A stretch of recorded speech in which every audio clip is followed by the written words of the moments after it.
Assalamualaikum warahmatullahi wabarakatuh. Berjumpa kembali bersama saya Mariana Safitri di mata kuliah Proses Bisnis TI. Kali ini kita masuk ke pertemuan 5, yaitu tentang analisis SWOT. Pokok bahasan di sini ada definisi dari SWOT, kemudian tujuan dan manfaat, kemudian analisa SWOT, dan matriks SWOT. Yang pertama, sebelum kita bahas SWOT lebih lanjut, kita ketahui bersama bahwasannya di dalam sebuah perusahaan memiliki dua lingkungan.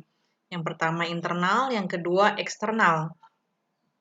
Untuk internal, sebagai contoh adalah terkait dengan keuangan dan accounting, kemudian aspek teknis dan operasional dari sebuah perusahaan, dan SDM, sumber daya manusia.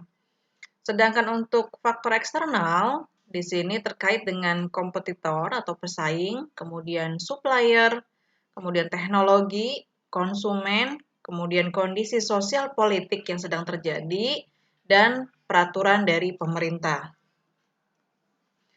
Selanjutnya, proses manajemen strategi atau Menstra. Di sini ada beberapa langkah. Yang pertama, identifikasi dari misi dan sasaran organisasi. Sebelumnya kita identifikasi dulu apa yang menjadi misi dan sasaran dari sebuah organisasi. Selanjutnya kita menganalisa baik lingkungan luar maupun lingkungan dalam, ya. Untuk lingkungan luar di sini terkait dengan mengidentifikasi terhadap peluang dan ancaman, sedangkan untuk analisa lingkungan internal atau sumber daya organisasi ini terkait dengan identifikasi terhadap kekuatan dan kelemahan. Nah, dari sini langkah selanjutnya akan merumuskan sebuah strategi, kemudian kita melaksanakan strategi, dan terakhir evaluasi terhadap strategi yang sudah dijalankan. Selanjutnya kita membahas terkait dengan analisis SWOT.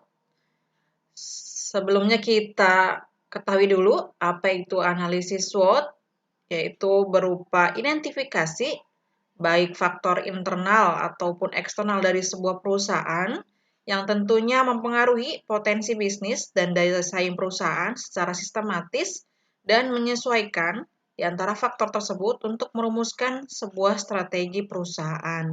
Ya. Selanjutnya, kenapa sih harus ada analisa? Yang pertama, tentunya kekuatan dan kelemahan yang merupakan faktor yang terletak dalam sebuah perusahaan harus dievaluasi secara periodik. Kemudian, peluang dan ancaman yang merupakan faktor yang ada di luar lingkungan perusahaan harus cepat diatasi. Ini kenapa harus ada sebuah analisa. Bagaimana dengan keuntungan menggunakan analisa SWOT? Yang pertama, memungkinkan perusahaan dapat mengambil keunggulan kesempatan dalam menghindari ancaman, kemudian juga perusahaan menekan kekuatan, kemudian mengeliminasi kelemahan dalam SDM dan organisasi, kemudian analisa SWOT juga menjadi dasar untuk menentukan corporate profile di mana perusahaan akan bersaing dalam suatu bisnis atau industri. Selanjutnya, di sini ada 4 faktor dari SWOT. Ada strength, weakness, kemudian opportunity, dan threat. Untuk strength dan weakness ini masuk ke dalam faktor internal sebuah perusahaan, sedangkan untuk opportunity dan threat ini masuknya ke eksternal. Selanjutnya, strength itu merupakan kondisi yang merupakan kekuatan dari organisasi atau program pada saat ini, sedangkan weakness merupakan kelemahan dari sebuah organisasi, sedangkan opportunity di mana merupakan peluang yang berada di luar organisasi yang tentunya memberikan peluang berkembangnya sebuah organisasi di masa yang akan datang. Sedangkan threat merupakan situasi yang merupakan ancaman bagi organisasi yang berasal dari luar organisasi dan dapat mengancam terhadap eksistensi sebuah organisasi di masa depan. Di sini sebagai contoh untuk faktor internal yang terdiri dari sebelumnya di sini strength dan weakness, ya. Contohnya adalah SDM yang berkualitas yang dimiliki merupakan faktor dari strength, kekuatan, sedangkan keterbatasan modal merupakan faktor weakness atau kelemahan, di mana kekuatan dan kelemahan dianggap sebagai faktor internal yang sepenuhnya dapat dikontrol oleh organisasi itu sendiri karena sifatnya internal. Sedangkan faktor eksternal yang merupakan ancaman dan peluang dianggap sebagai faktor eksternal yang mungkin atau tidak mungkin dikontrol oleh organisasi karena sifatnya eksternal. Di sini sebagai contoh, ketika kita mampu menjalin hubungan dengan baik terhadap supplier, tentunya akan menjadi peluang yang bagus untuk memperoleh produk, sementara munculnya pesaing baru akan menjadi faktor ancaman bagi bisnis. Ya, di sini contoh faktor eksternal adalah supplier dan pesaing. Selanjutnya, bagaimana cara membuat analisa SWOT? Ada beberapa langkah. Yang pertama, mengumpulkan data yang diperlukan, ya, biasanya menggunakan kuesioner.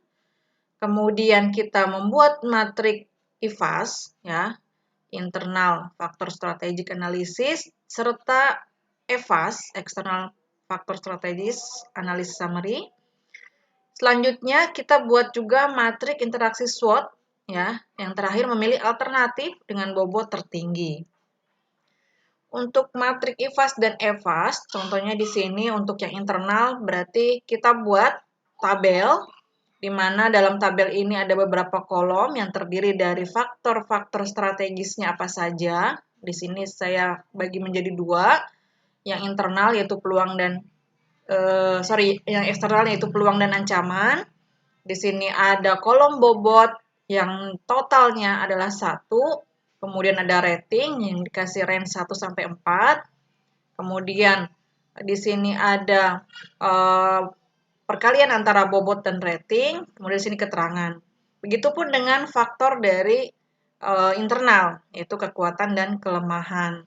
Untuk pembahasan lebih lanjut nanti di next video. Langkah yang ketiga dalam membuat analisa SWOT adalah matrik interaksi SWOT, ya. Di mana di sini ada kita membuat matriks yang terdiri dari opportunity, kemudian ada threats, kemudian ada strength, ada weakness. Nah, dari sini kita buat yang menjadi opportunity apa saja poin-poinnya, ya. Kemudian yang menjadi ancaman di sini apa saja poin-poinnya. Begitupun dengan kekuatan dan kelemahan. Kita sebutkan ada apa saja. Nah, dari kekuatan dan kelemahan, kemudian dari peluang dan ancaman akan terbentuk strategi, ya. Di mana di sini strateginya antara kekuatan dengan opportunity, ya, yaitu berarti kita menganalisa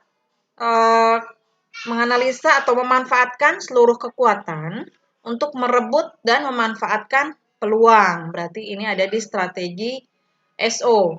Kemudian kita juga bisa membuat strategi dari ancaman dan kekuatan atau strategi ST. Di sini bagaimana kita menghadapi ancaman tapi masih memiliki kekuatan secara internal, ya.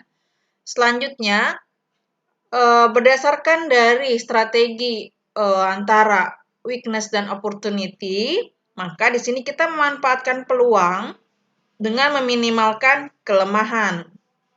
Sedangkan untuk antara kelemahan dengan ancaman, di sini kita membuat strategi yaitu bagaimana meminimalkan kelemahan dan menghindari ancaman, ya, atau di sini disebut dengan strategi defensif. Ya. Mungkin hanya itu pembahasan untuk analisa SWOT, ya. Nanti prakteknya kita di next video bagaimana kita menyusun analisa SWOT dengan sebuah kasus. Terima kasih. Mudah-mudahan bermanfaat. Assalamualaikum warahmatullahi wabarakatuh.